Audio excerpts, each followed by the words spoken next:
Hello students, this is Miss Dalton, and this video is over exponential growth and decay, working through some examples. Alright, in this first example, a city estimates there are about 5,000 mosquitoes per square mile at the height of mosquito season. If the mosquito population begins decreasing at a weekly rate of 20%, how many weeks will it be until there are about 1,000 mosquitoes per square mile? Okay, so let's first figure out whether or not this is an exponential growth or decay. This one is exponential decay because of this word right here, where it says it's decreasing at a weekly rate of 20%.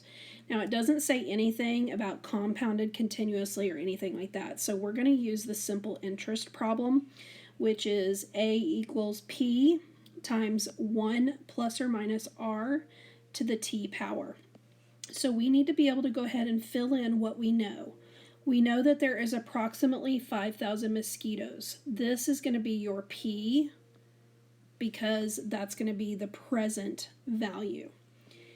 The R is 20%.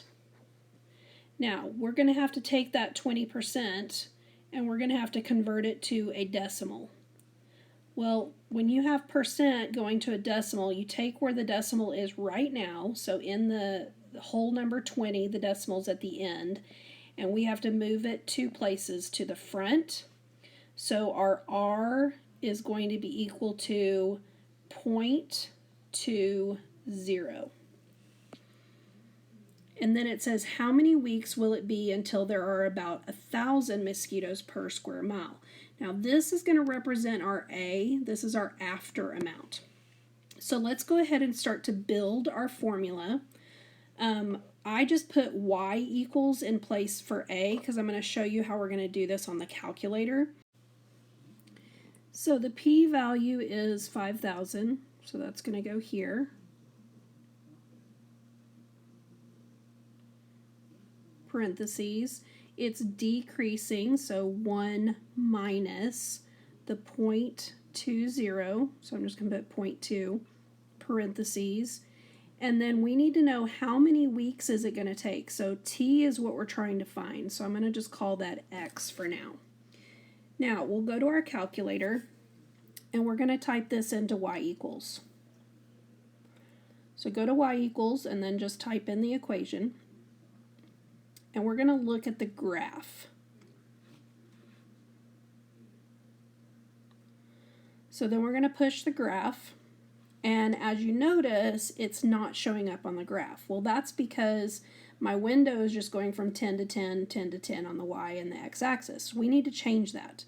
The X minimum, I'm going to make it 0. The X max is 10. For the Y minimum, I'm going to make it 0, but it's going to go up, we're going to say to 6,000.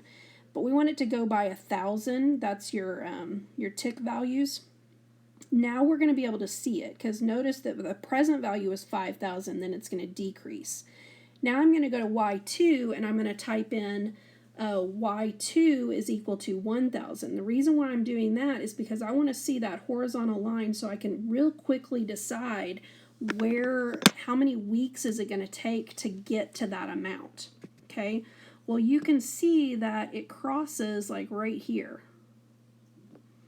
Well, if I count over, so this is 1, 2, 3, 4, 5, 6, 7. That represents 7 weeks, and that's when it hits that amount. So the answer is it takes approximately 7 weeks to reach 1,000 mosquitoes. Okay, for example 2, it says Simone used a credit card to purchase a laptop on sale for $279. The credit card has an interest rate of 12.5% compounded monthly, and if she takes 5 years to pay off the credit card with no other charges, how much did she actually pay for the laptop? So notice that we see this word compounded monthly. That's going to tell us that we need to use this compound interest formula. So A equals P times 1 plus R over N to the NT. Now we've got to figure out what each of these values are. They want to know how much did she actually pay after those 5 years. So this is our unknown, which is our A. The $279 represents the present value. So this is what she put on her credit card initially. The credit card has an interest rate, so this is the R, of 12.5%. But remember, 12.5%, I would need to change that to a decimal or move the decimal 2 places to the left. So my R is really going to be 0.125. If she takes 5 years, so this is going to be your time, and then compounded monthly, that's going to be your N value. Your N value is going to be 12, since there are 12 months in a year. Okay, so let's go ahead and set this up. So after I plug in all these values into the formula, this is what you have. You have 279, that's your P, times 1 plus, it is adding interest, so it is a plus, and then 0.125 is your R, divided by your N, 12, and then raised up to the NT, so 12 times 5. So let's go ahead and type that into our calculator. Just go to your home screen.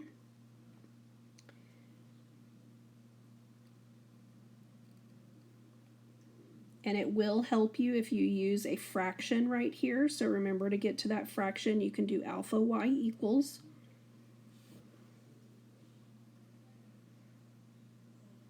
Okay, so it comes out to be 519.55828. So obviously we're going to round that to make more sense. And so she spent approximately $520 on that original laptop that was $279 just because she used her credit card. All right, example 3. It says your uncle was kind enough to loan you money for a car but charged you 4% annual interest. If you paid the loan and interest back in 5 years at a total of $25,850, how much was the original loan to the nearest dollar? So let's first label what we have here. So the interest rate is 4%, so that's our R. Okay, but let's go ahead and convert that to a decimal. So 4%, the decimal is here. If I move it back 2 places, then it's going to be now 0.04. So my interest rate is really 0.04. It says the 5 years is your time. And then it's at a total of $25,850. Now this is your after amount, because that's what you paid after the 5 years. How much was the original loan? This is what we're trying to find. This is your P. Okay, it doesn't say anything in here about a compounded monthly or anything like that. There's no compounded word there. So the formula that we're going to use is just our simple interest formula. A equals P times 1 plus or minus R to the T power. So let's go ahead and plug everything in. So we have 25,850 equals the present value P times 1 plus 0.04 raised up to the 5 power. Now we need to go ahead and simplify what we can. So let's go ahead and simplify the parentheses. So 1 plus 0.04 is the same thing as 1.04 raised up to the 5th power. So now go ahead and figure out what that is using your calculator. Do 1.04 to the 5th power. And you're going to see that that's 1.21665 times P. We still have it equal to that 25,850. So to get P by itself, we need to divide now. So take 25,850 and divide it by that 1.21665 on your calculator. And you're going to get a present value of $21,247. So that is how much the original loan was for.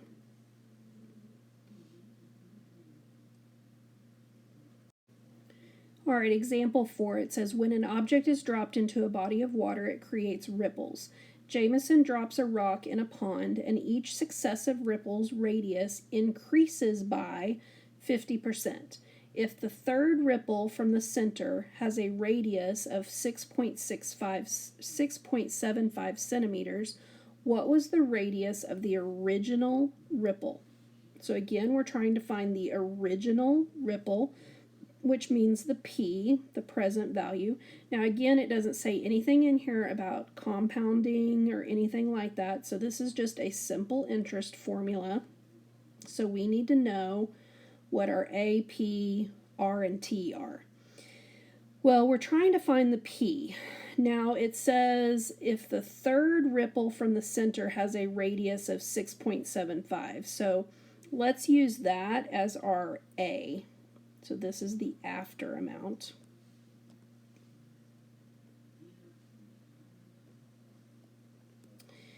It increases by 50%. So this is a plus R, but again, we need to move the decimal over 2 places, so it's increasing by 0.5. And then it also says if the third ripple, so that's going to be the T. So after the third time, it reaches that after amount of 6.75. Okay, so let's go ahead and plug everything into our formula. So here's what we have for our formula. The after amount of 6.75 is equal to P times 1 plus that 0.5 raised up to the third power. Then we want to go ahead and simplify what we can. So that's 1.5.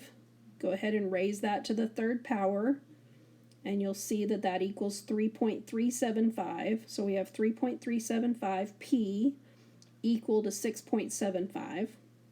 So now we're going to divide both sides by the 3.375, and you're going to see that the P is 2. So what that means is that the original ripple had a radius of 2 centimeters.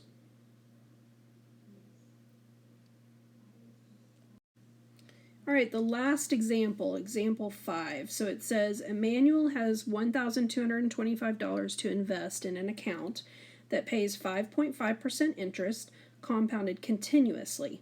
How much will the account be worth in 3 years? Okay, so the first thing that we want to notice is that it says compounded continuously. That's going to be our PERT formula. So we know we're going to use this formula right here. Okay, so let's go ahead and figure out what we have. So it says $1,225 to invest. So that's going to be considered your P. That's what we're going to put into the account. It pays 5.5% interest, so that's my R. But remember, we want to move that decimal over 2 places, so it would actually be 0.055.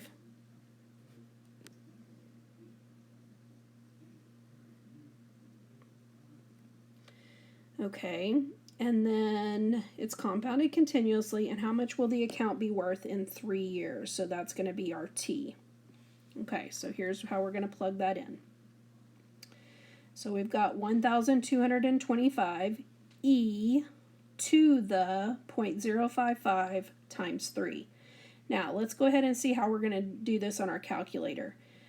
So the first thing you're going to type in is that 1,225. Now to get to your e, it's right beside the number 4, but you have to hit the second button to get up there.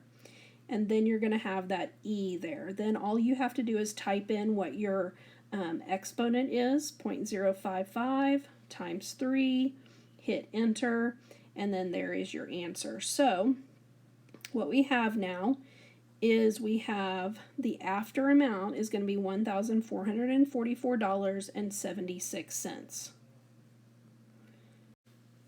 So that is how much it's worth after the 3 years. All right, I hope this was helpful for you. Please submit your assignment in Moodle. Remember, you have to do everything in order, so you'll need to click on those videos if you choose to. If you chose to watch mine, you might want to click on it and then go back immediately and refresh Moodle.